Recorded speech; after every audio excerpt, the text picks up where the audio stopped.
Of course, gents, thank you so much for taking the time to do this. It is massively appreciated. And obviously, we're a couple of months into 2022, and I kind of want to get you bearing on how it's been treating you so far, particularly, obviously, based off the past few years. Things have kind of changed up throughout this year. How you been holding up? Sort of weathered to the storm now, isn't it? You just, I don't know, trial by fire. I'm just used to it now. Head down and keep going. How much worse can it get? How about you, Franco? Yeah, no, it's good. It's we've after a long period of kind of working on an EP over the lockdowns, it's 2022 has been good because we're finally getting stuff that we've been tinkering with for a while out. So it's good for us in that respect. It's great for, I guess personally as well, with things opening up again and, resuming some sense of normality after a couple of years of chaos. I'm very chuffed with how this year's going, especially as we're now kind of going into the summer period as well. Looks like, hopefully have a decent summer. Awesome. And yourself? Very, very chirpy. It was a bit bleak, let's face it. Yeah. Last couple of years and the last couple of months weren't exactly great. But the Easter so far has kind of brightened everyone's mood, I think. I've done a lot of walking, much to the other half's dismay. But sun's out, have some fun. I'm sure we'll be hitting the beers with the practice as soon as possible. Yeah. I love you. We've had a couple of weeks out, haven't we? Just kind of doing different things, making the most of the decent weather as it has been, and going, I guess, on Sunday, going back into things fresh. We rehearse on a Sunday, so getting back into the rhythm of writing and rehearsing with fresh minds, fresh eyes, and all that. So go back years then, in regards to when things sort of first started to kick off, and in regards to the band Ritual. Obviously, we knew very little. We knew very little what was going to happen, how long things were going to last, what lockdowns and so on. That kind of. When it came to as a group, as a unit, do you think you coped as well as you possibly could? And what, if anything, helped kind of get you through the last few years? I mean, I think it's all kind of very individual, because we were all kind of individually in our own, literally in our own individual spaces. Yeah. But with Ritual, I think it's been this Enigma EP, which we're kind of releasing at the moment. I think being unable to rehearse and unable to write, because we are very kind of traditional in the way that we work. We need to be in a room and write, and we were unable to do that. Like everybody was, in similar situations. The one thing we had, I think, was the Enigma EP, which had pretty much been finished as far as our jobs were. And I guess we used the time in lockdown to kind of embellish the EP with guests and think about the things that what we would love to do with it. And now we have plenty of time to work on that. So I think the EP in itself was a kind of a way for us to channel all our energy. And I guess that for as far as Ritual was concerned, over the lockdowns, that was our kind of way of coping with it. You guys got anything to add there? No, I'd probably agree with that, to be fair. That was not being able to rehearse, that we could only focus on the EP. So it was a sort of blessing in disguise, really, because we never would have got the guests, Annika and that lot. We never would have had that had it not have been for lockdown. So a blessing in disguise, but still a pain in the ass. Take what positives you can possibly take out of what was ultimately a mostly negative. Yeah, that's it. Yeah, for sure. There was I think within our mindsets collectively, it's like, well, if we can't do, if we can't release it in its state, let's just go to town on it. And at the end of the process, we're able to think to ourselves, okay, right, well, despite everything over the last couple of years, we've managed to get tracks with Jürgen Munkeby on, with Annika on, with Diane van Gisbergen on, with we've got Amanda Whiting on it as well. My wife sings on it in places, and to get Marl Applebaum as well on it. You're not going to mention Devin. Oh, and Devin, sorry, yeah. Oh, yeah, obviously, yeah. And Devin, obviously, as well. It's kind of like a something great to reflect on coming out of it, thinking, okay, well, we managed to do that. You know, what were the chances of us ever being able to produce this? So with those guys beforehand, none. So yeah, but yeah, that's my take. Well, it is great to hear, because every single band we speak to, from the smallest to the biggest, often when we talk about the positives, things we kind of want to draw out and pull out and sort of say, look, it wasn't always rubbish, talks about time, and the time that was given, particularly on records that were either created or worked on during this period. And it gave them all a huge amount of time that they would never normally get, but also potentially, because of the restrictions and how things had to be created, things were learnt. New things were learned, or ideas from that were taken forward. Is there anything that you can think of that you learnt during this period for Ritual that you would continue to do going forward? Don't ask, don't get, right? Yeah. All the guest appearances don't ask, don't get. Yeah, it's a good point. Yeah, I think we'll be a lot more brazen in how we go about approaching things, a bit more bold. Because we never would have gone to Devin or Annika or Jürgen. But it was like, well, nothing to no one lose. else is doing anything. Yeah, like, what they can say no. Yeah, all they can do, the worst they can do is say no. Yeah, exactly. I think as well, I've said to you boys recently as well, that it's, from my perspective, getting everybody singing on the EP, like when we record in future. Because it's been myself and Marinos in part has done vocals on ritual stuff, but we really kind of honed in on us all kind of singing on this EP, and from my perspective, it just sounds, it's got so much more depth and stuff we've done before from a vocal perspective. Because of that, it's got that extra dynamic to it. And I think being experimenting as well. Yeah. We as I said earlier on, the tracks were recorded exclusively by us prior to lockdown, and we had them set in their way, but asking Jürgen, for example, to do what was Mike's lead in Modus Operandi, it just gives it, as I said, extra je ne sais quoi. So do you kind of look now as the Ritual that existed in, say, April 2020 to the Ritual that exists in April 2022? Do you feel like you're stronger for having gone through this experience, gone through the COVID, the difficult parts of the COVID years? Can't ignore the fact that it's still around and still impacting things within the industry now. Definitely. There's been hundreds of bands, haven't there, that have disbanded and given up. I think if you can sort of weather the storm through this, you're what else can you do?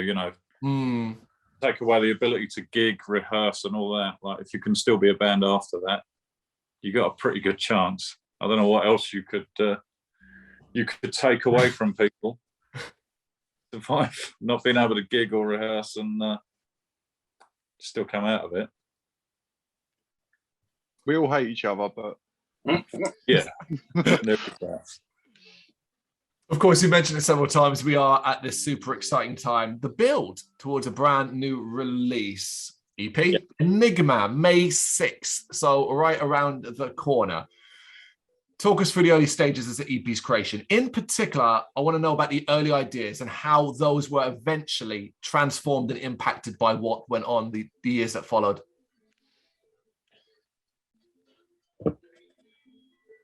Good question. We had a little bit. I'd say they had a bit of a, you know, a complicated start. I mean, we recorded with Matty Moon in Cambridge, and we had planned about 6 months before to go in. We went in November. We had let's say an abrupt lineup change about a month before we went in at the studio, you know, a friend of ours, Steve Wallace, kind of stepped in on the drums because it was our drummer that left. Yeah. So we had a little bit of adversity in the build up to it, but you know, we got all our parts done really from November 2019 through to March 2020, and our last day in the studio was the day before the lockdown hit. So, you know, we'd been working on it and tinkering with it for, you know, a good 4 or 5 months before the lockdown happened. We thought we'd finished with it. So we were like, awesome. Okay, brilliant. You know, we did the mixing, got the mixings, first final mixers back. And it kind of dawned on us by this point that, you know, we weren't going to be able to put it out, or it would have been kind of pointless putting it out. Seeing really prospectively, there was no way for us to kind of gig off of it. Yeah. And we had no idea when that would be. So we just thought, okay, we'll hold back on it. And we, you know, we'd always had ideas with the EP, you know, what ideally what we'd like it to sound like, and in an ideal world, this would be a sax part, and genuinely, when I say this, the middle eight in Pandemonium, when we'd written it, you know, I would, you know, think I had thought to myself, if only I could sing as delicately as Annika. And we'd made these little comments to ourselves, like throughout the recording process. So when we realized we couldn't put it out, it was like, well, okay, why don't we just now investigate whether we can get these people on board and actually, you know, do those things. We've got nothing better to do with ourselves. And, you know, to a large extent, COVID grounded everybody on the same level, like everybody was stuck. Yes. You know, so there was a lot of, you know, people that were very generous with their times and you know, willing to listen to us and our ideas with it, and we lucked out, and that's, you know, that's how it's kind of ended up. Yeah. First person we spoke to was Annika van Giersbergen. She'd at the start of the lockdown put up a message on her socials saying that, you know, if you're an independent band and you would like me to guest on a track, you know, send me your track. I'll tell you if I like it or not. And if I like it, you'll hear back from me. So, you know, we and ahed about it for like ages, whether we would do it or not. And we missed the deadline for her kind of collaboration that she was volunteering to do. We'd missed the date for that, but we thought, okay, you know, we've talked about it to the high heaven, like just send it to her and see what she thinks. And she came back and she was like very complimentary about the track, and you know, was still up for doing it even though we'd missed that deadline. So that kind of set the ball rolling with, you know, us thinking, oh well, if we've got Annika on board, then, you know, what else have we kind of talked about, you know? and that's, you know, when Jürgen kind of Monkey Bee kind of came into the equation, and everybody else. So yeah, it's had a kind of convoluted kind of evolution. That's an understatement, considering what you described at starting, like to where we are now, particularly when you just take an image snapshot of the tracks and see the guests alone. It's an incredible part. But what kind of, you said, obviously being unable to gig and support the EP kind of stopped you releasing it back then. But as you saw the industry try to adapt to it, and I'm talking about streaming shows and lots of live stuff and these big, impressive, you know, money being thrown out, virtual concerts. Right. And then alongside the pre-period we had where people were doing sit-down gigs and socially distanced gigs and all that, did that kind of make you think, okay, we might be able to do something? Yeah, I mean, we did a social distance gig ourselves at Pub 85. You know, when we were still waiting on some of the guest slots, weren't we? By that point, though, right? We're still waiting for, you know, like master files to come back and final mixes and things. So yeah, sort of shot ourselves in the foot. Missed that.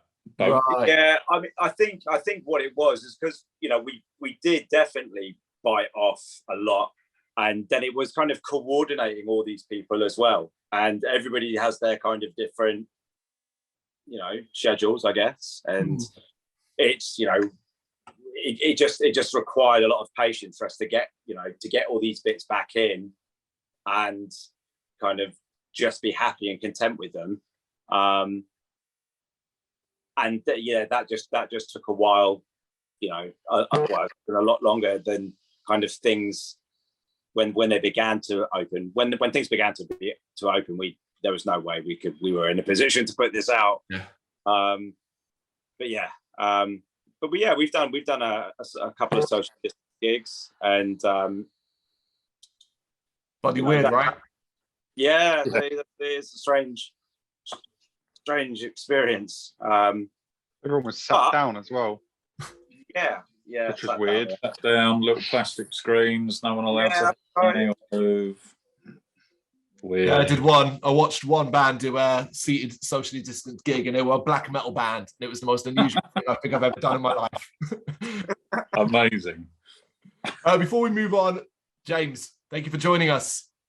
Good evening. I'm really sorry I'm late to the call. No worries. We did just kind of dive on with it, but I want to then focus, if you don't mind, on you specifically, go back to some earlier questions just for your input more than anything else. And really, it's the general question about how you personally have coped throughout the last couple of years and the effect on Ritual and what it stopped you being able to do and how you handled that. Yeah, sure. I mean, from like my own personal point of view, how did the whole thing affect me? It did change a lot of things. Fortunately, actually, for the better. I have been really lucky. But in regards to the band, it certainly stopped us releasing the EP. I think when the boys have probably said this already, but yeah, it changed the course of the EP. It stopped us initially releasing it when we'd intended to, but on the flip side, off the back of that, it gave us time to sort of reinvent it somewhat, and we played that to advantages by, I think, getting in some of the guests, which would not have happened otherwise. So it's increased the time scale of the process, but I think to, you know, hopefully, it's not for us to say, but we think to the benefit of the music. So yeah, we're pretty stoked with it. But yeah, I mean, I don't need to school anyone on the last 2 years. It's been fucking mental, but it's been, you know, it's been what it has been. So that, and everyone's been in the same boat. We said we came along, biggest band and smallest band. It's been an absolutely puzzling and confusing direction. But as what's the word I would use? Underground band, independent band in our country, the UK, particularly when it comes to the closure of local small venues, things that are the lifeblood of the scene, and coming out of it and seeing that happen around us. Has that been a concern of yours? Is it something you've been able to take in your stride and just try and do as much support as you can possibly do? Well, with the grassroots scene, yeah, I think actually originally when the pandemic hit, that was like, I think it was in the April, set up a fundraiser for a local venue, just to help sort of get some funds together. Yeah. I mean, to be honest, like from my own perspective, I thought we'd have probably been out of the whole thing by the summer. I mean, I was very wrong, I think, but I'm not alone perhaps in thinking that.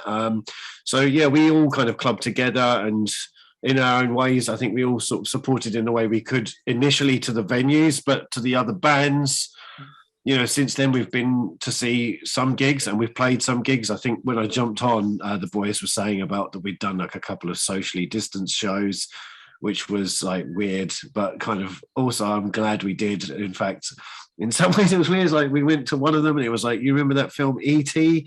where everyone like with the big plastic shed things? It was like, I don't know. I mean, like, I guess everyone was sort of going through the motions of trying to sort of follow protocol, but at the same time, everyone who was feeling comfortable enough as a personal choice, you know, who went. It was like, it was a surreal experience, but hey, you know, we've done some gigs since, and actually like this week I actually went to an arena gig for the first time in about 4 years, so that was a totally like, you know, it's like the whole thing almost has been forgotten about in some respects, in well, in that regard at least anyway. Ghost or Devon Townsend? It was Ghost. All right, I'm trying to think of what big arena gigs have gone on recently. Yeah, you got it. Bingo. You got your finger bang on the pulse, dude. Yeah. What about the rest of you guys? You got any thoughts, in particular, when it comes to the survival of the grassroots scene? Pretty much exactly what James just said. Absolutely nailed it. I mean, with the survival of it, I think, to be honest, I know like you kind of threw the question out, but like I think maybe I sort of skimmed over that about the sort of survival of it. I think like what initially like helping the venues stay open, because if there's no venue, then there's no gigs. But like that's a nice view, Michael. But in another regard, I think with the bands themselves, just going to the gigs themselves is obviously like fundamental to supporting your local scene. But yeah, it's a tough one, because ultimately I think a lot of like independent gigs had challenges pre-pandemic, but I think ultimately I'm going to sort of run this sort of parallel to music. I think in terms of like independent shops, for example, some of the fittest will survive and some of the others won't. But I think where there's a sense of camaraderie within the scene, there will always be people that sort of navigate towards where that's possibly like fostered more within the community naturally, and perhaps some more fair weather venues who weren't as much integral to supporting the bands and vice versa, that will possibly like eke out a little bit. But I mean, that's fairly, and that's more of an organic look at it, I think. But ultimately, you know, if there's a venue or a band that you believe in and love, I think naturally like there will be always some support for that. But yeah, and you know, just get out there and support the bands and the venues if you possibly can. So go 100%, yeah. Going back to the EP, did you set out with a clear direction and theme in the early days? Now, the combination of tracks like As Above, So Below, Seven Gates, and Pandemonium certainly seem to suggest that you were kind of focused on theological ideologies. I don't know. I mean, each of the tracks are individually about separate things. Yes. But kind of we managed to kind of like weave them into a kind of narrative. It does follow a kind of structure and a story. It's a kind of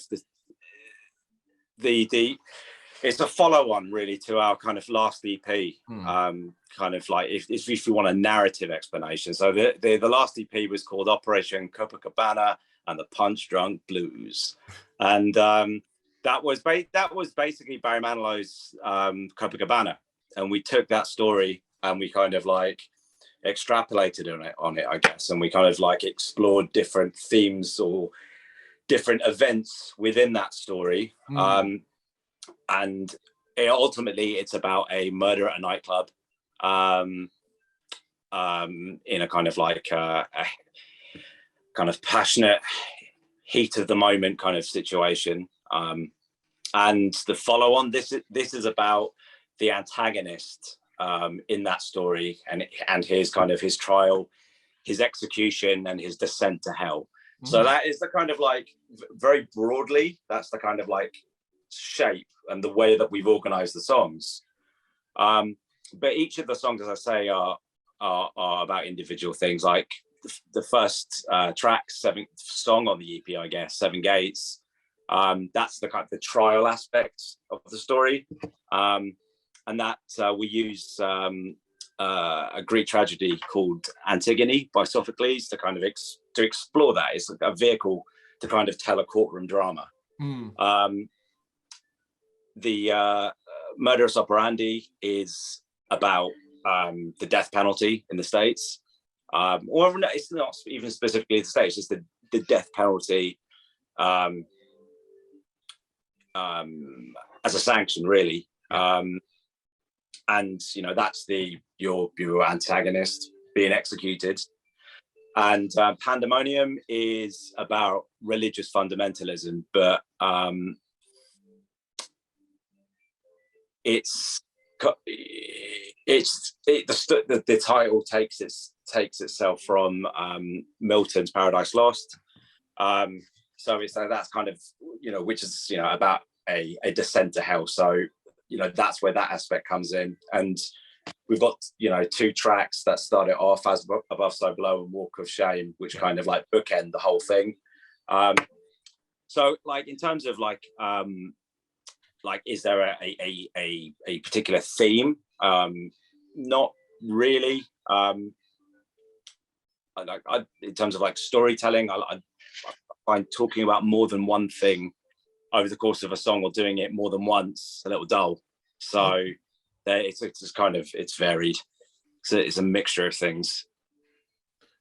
But it is strong storytelling when it comes down to it. A combination of that, plus I guess as well, your own personal influence as they eke in and, well, this tale you want to tell. How do you get that balance right though? So you want to tell this story as it is, but you also don't, you're not creating a concept release. Right. Not really, yeah. Yeah. I think it's the boys, really. I mean, the boys kind of like, we'll sit down and hash out like the music, and that's really the focus of everything in terms of when we're in the room. So they're probably best kind of qualified to talk about that aspect. And then it's kind of after the song, the music's in place, the lyrics take a significant amount of time to get right. And it just goes in that order. So it's really music first and foremost. And, you know, I'll try and make something of it afterwards. But yeah, I think maybe like Marinos and Mike and Terry would probably be, you know, best talk about like kind of the process of the music. Anyone want to take it? I could take something. I was going to say, I think you can hear there's a lot of sort of different styles in what we do. And something I've sort of noticed with that is you kind of hear like the clear influence on who's sort of come up with what sort of idea and merged it together. So when you've got the heavier parts of songs, that's all Mike. Mike comes in, starts playing a riff, and it just becomes that. Whenever you hear those sort of like locked in groove-based drum and bass parts, which are quite prominent on a few tracks of the EP actually, that's sort of myself and Marinos locking in. And then whenever you hear just music, chaos, those clever little things that shouldn't work but they do, that's all Mr. Marinos. His man's a genius. Spend 5 minutes in his brain. That's very kind, Terry. I'm sorry I jumped out there. The dog. Oh, we got a dog, and he's not very well. So we're just. I'm sorry. No, it's fine. So if I was distracted for a moment there, the dog is doing something, but he's good. So we're good. Sorry. Back in the room. Sorry. Last time I sing your praises. Really, it's fine. These things are supposed to be more relaxed, as if we're having a chat. Anyway, so all this is quite some fascinating material to unpack. And ultimately, I gather, particularly when he's speaking, there's an enthusiasm to the fact that you like to challenge people, that you are looking to do that, because this is storytelling, but this is storytelling in a not necessarily direct way that someone can listen to and go, right, I get it completely, and that is what I think it is, and I agree with them. It's quite open-ended. You like the challenge, yes? Yeah, yeah, definitely. I mean, there are loads of like little moments in it as well that, like, you know, I listened back to now, and that's like, oh yeah, that little flute bit that Jürgen does in it. You know, it is sprinkled with little things that, you know, you'll find when you kind of look back in reflection on it. You already talked as well, Fred, by the simple fact that you introduced so many guests over this last couple of years. Before we get into a little bit more about them, I want to ask you, considering how long you've lived with this music, all of you've lived with this music for a while, even if it has transformed from what it originally is, and now we are building up to its release. Was there ever a point where you were kind of like, okay, look, we are sick of these songs, we can't move on to a certain degree, and now we're almost there to the point where it's out? Does that refresh it in your minds, and are you feeling extremely the excitement again? Yeah, I mean, I think get rid of it. Yeah, yeah. I mean, I think we, as you described it, as living with it for so long, there's a large part of us that's sick to it, to the back of our teeth. But you know, when we rehearse it anyway, it's in the room, or we play it live. It's done differently anyhow. Yeah. And you know, it's just the great thing about, you know, being able to rehearse again now is just kind of work out how we're going to do things. Yeah. Because it's delivered differently live, but we've also spent a lot of time writing new stuff. So like we're approaching a point where, you know, in not very long we'll be starting on our album, which it takes a very different direction from the EP itself again. But change of style completely. Yeah, I agree, man. It's like with about how fresh it feels. It's like the songs are old, and yeah, like we playing them, they, you know, there's like that sort of fatigue about it to a degree, but at the same time, there's also, it's worth mentioning that Terry joined us sort of in the middle of the pandemic. Like, you may have already given that a mention, but like that kind of refreshed everything for us as well anyway, because like Terry brought like a totally new and really awesome thing into the band. So it was like, yes, Terry. So yeah, that was really exciting. And also then we had another gap, like when we weren't able to rehearse for various like rules and regulations, which I can't even remember when they all started and stopped, but like, yeah, it's like all blended into one. But that was awesome, in as much as like getting back into the room and then starting writing again. So yeah, it's like a bit from column A and B. It's like, yeah, we want to write new stuff and we're doing that, but yeah, it is exciting to get the music out there, actually, to like get people's feedback on it. Some people like it, some people don't, and it seems to be sort of on either end of that. There doesn't seem to sort of be like much of a mediocrity like in there, which is kind of a good thing, like in my opinion at least. But okay. I mean, it's important, I think, to point out that like you're musicians, you're naturally going to be moving forward every single day in some way, but ultimately the pride you clearly all feel in this release, and particularly what you accomplished over the pandemic period, really shines through. Which brings me to this question, and I'd love all of you individually to give an answer to this one. So you have all these guests, and it's an incredible array of guests, eye-watering amount of talent there. Was there any part of you that kind of freaked out or felt uncomfortable when you got the results back because of how it transformed what you had done? Yeah, I'd say with the track with Annika in particular, because I've listened to The Gathering for 20 odd years. So hearing a song that was like, oh, this is pretty cool. And then actually hearing it with Annika's vocal, with like Kana, my backing vocal either side, and then she's singing on a chorus that it was, yeah, pretty mind-blowing. And that did refresh it, because I was pretty done with it by then, like sitting on it for 2 years. They're like 3.5-year-old songs, and it definitely gave it a boost. It was quite surreal. It's still weird now, actually. Like I try not to play it, but I listened to it earlier, and it was just like, this is really weird. Like, great, but really weird. It's just good, I suppose. It is. I'd love to be able to hear it with like completely fresh ears.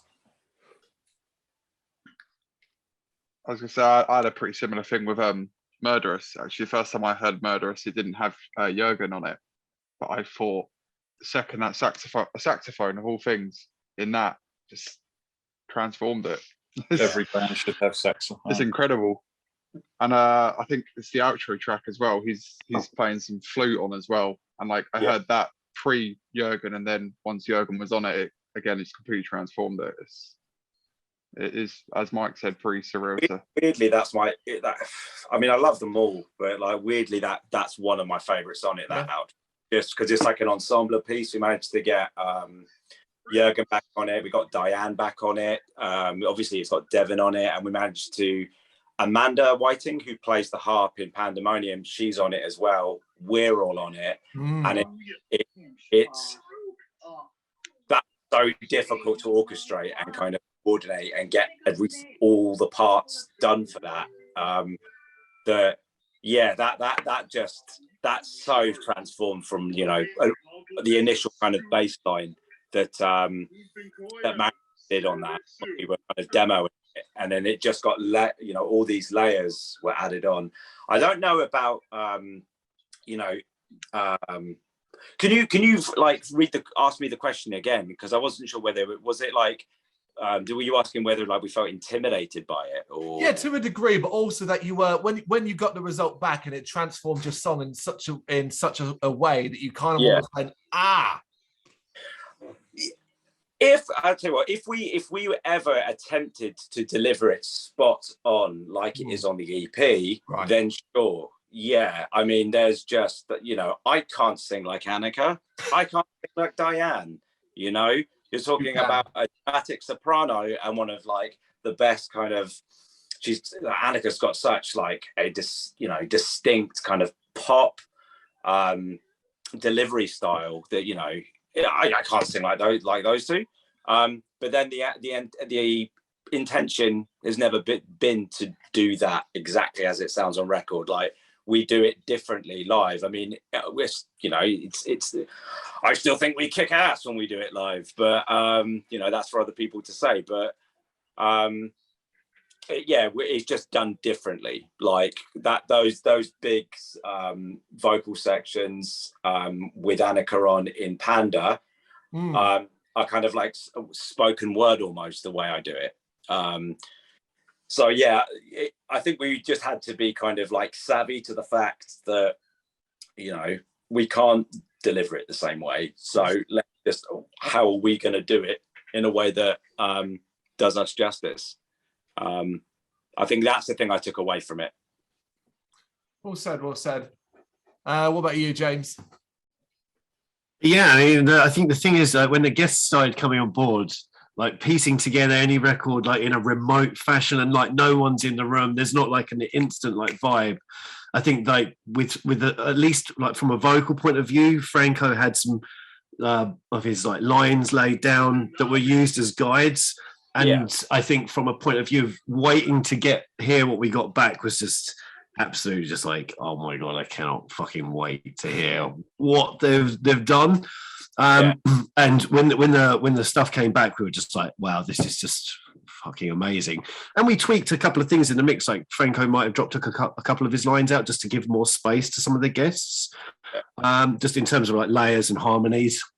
From an instrumental point of view, I think with Jürgen in particular, and a lady called Amanda, who's a jazz harpist, when they sent their parts back, we'd left sort of fairly pockets of space on the record to be filled by potentially those parts. And so when they came back, that was more out of our range of like expectation, because it was like, well, this isn't an instrument we've already got in the band. This is like something else. And like, for me personally, listening back to Jürgen's parts on Murderous was like, it kind of transformed the track to being sort of something out of more of like a rock meets metal band, and more out of something of like Black Star album by David Bowie, which is, I love that album. But it was like, it had that weird sort of like avant-garde jazzy thing going on. I was like, I loved it even more. And then like retrospectively, yeah, go on, dude. Yeah, sorry. Yeah, like it just did bring it into kind of Jürgen was kind of very intuitive in terms of like understanding what we wanted, because I swear like he must have known how much like we love that Black Star album, right? And like he just seemed to do exactly what we'd hoped in our wildest dreams that he would do. He just did it. And it's the same with like when we're saying Black Star, Barry Adamson, that kind of it's really sinister sounding when he plays, and it sounds beautiful and it sounds really smooth, and but it's just, there's just something really menacing that underlies his playing. So yeah. Do you all feel that this EP will eventually reflect a moment in time for Ritual? And I'm saying 10, 20 years down the line, you'll be able to look back at this and go, that was a moment in time that captured the era, the events, the fact that you had the time to get all these guests involved, the fact that they were able to do so, and all of that. 100%. Yeah. I'm incredibly, I'm really proud of it as it is right now. Like, I know that I'm going to look back and think, wow, okay, we managed to get, that whole period in 2020 back in the day, that was horrible. But look what we got out of it. Look what we managed to do. And I think if there's anything that I take away from it, we'll always have that, to kind of like to have with this EP. So yeah, I think so. Pandemonium is obviously released. That's out there and been pretty well received by fans. Doing a trawl of your comment section, the best place to look for opinions. Does that reaction, the positive reaction to that track, kind of help ease your mind in regards to how the full EP might be received overall? It's always nice to read a nice comment, and it's always good. It's not shit.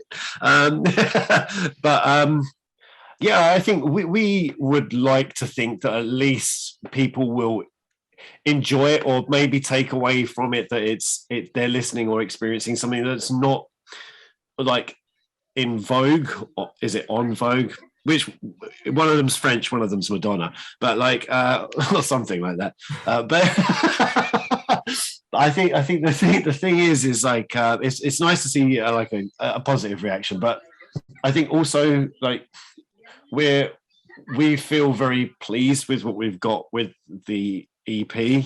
So I don't think like I mean maybe I'm just speaking for myself, but like I don't think we've like set a load of pressure on ourselves to think, oh well, if it's a 50-50 split on the comments, then I think we enjoyed making the music, so that's a really good feeling, and yeah, we're good with that. I think from day one, we've kind of accepted it's Marmite.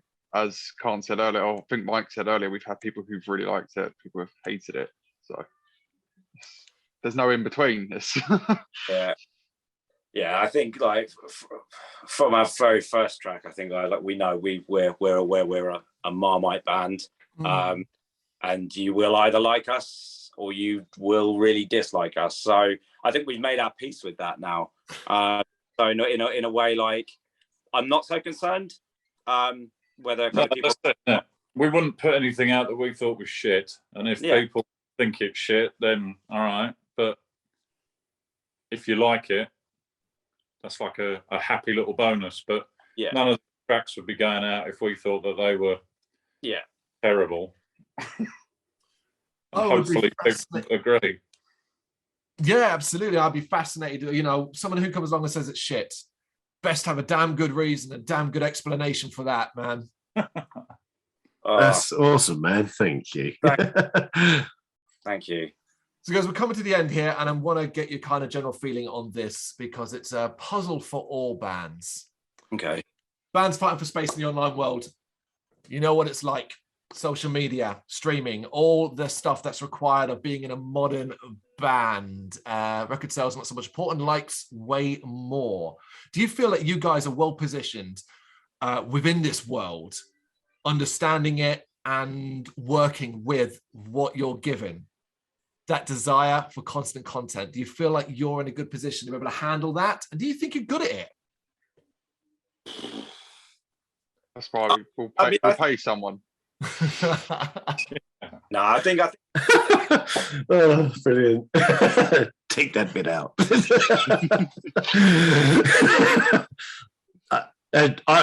I honestly think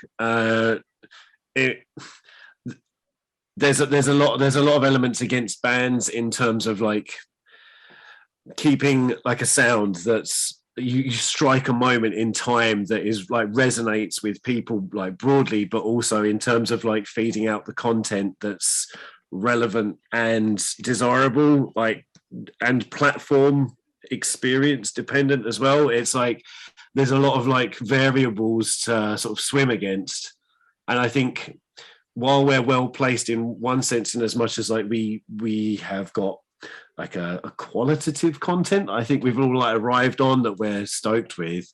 Like we could probably up our game in some respects of like frequency of sharing certain elements of what we do, but at the same time, we only are using things to a degree in a way that we know best and see fit, because at the same time we wouldn't want to just put something on social that was, well, like detrimental, like even so I think we share what we feel is representative of us, but at the same time we're not like none of us are like 21 and have got like, we're not on the whole TikTok thing, for example, which I know is like a big huge thing, but like we kind of have missed it out. But then I'm going to throw this one in there.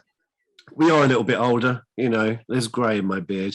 And I think that possibly the way that we reach people who might have more of an interest in what we do are probably we're reaching through the platforms that we are using. Maybe. That's my take on it. I think I'm spot on. I think we're right for three middle-aged men and a fucking sprightly little drummer. I think they might be talking about you, Terry. Yeah, I'm getting close to 30, so I'm not that sprightly. What a prick. No, I think we've in terms of our content we put out, I always think it's decent. Just maybe not as it's posted for the sake of it, is it? You know, like see someone like, I don't give a shit what you had for breakfast. Why are you sharing this? You know, like we've never been that sort of level. We'll do funny videos every so often, but everything's relative to. Eggs Benedict is not metal. Exactly. I don't know. Depends who you That's a quote.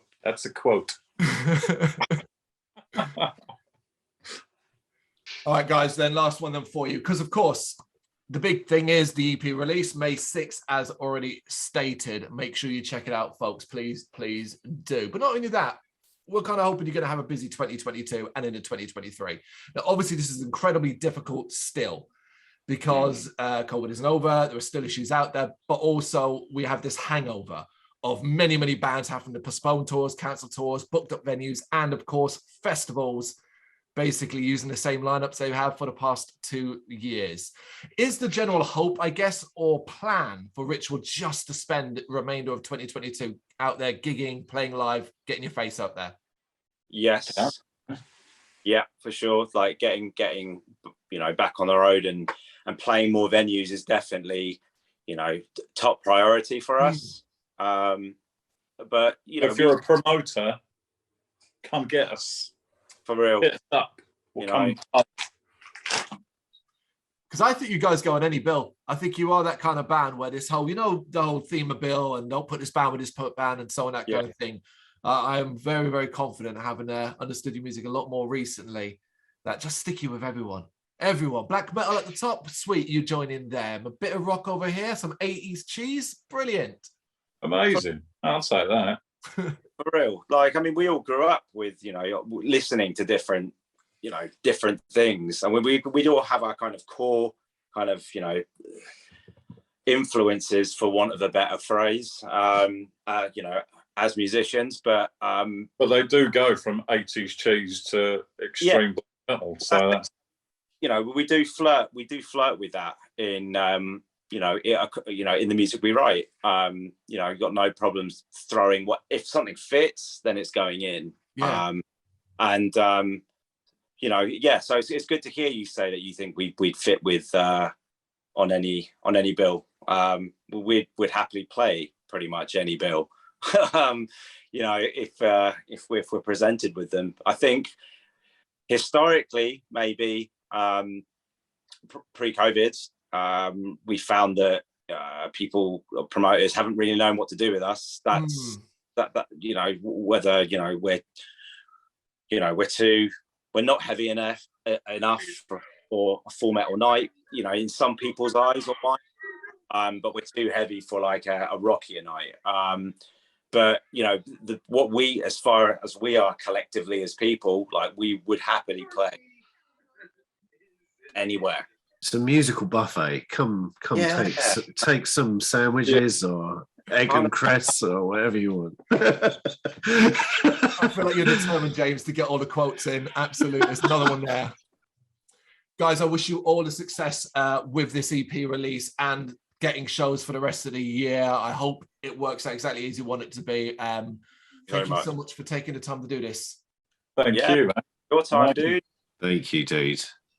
Thank you very much for watching. You can check us out on gbhbl.com, as well as on Facebook, Instagram, Twitter and Tumblr. Go to Patreon and help us out over there. That's patreon.com/gbhbl, as well as Big Cartel, where you can find some of our merchandise. We have a podcast running on SoundCloud and Apple Podcasts. And of course, if you like this video, do us a favour, hit the subscribe button and help the channel grow. Games, horror and heavy metal. What else is life for?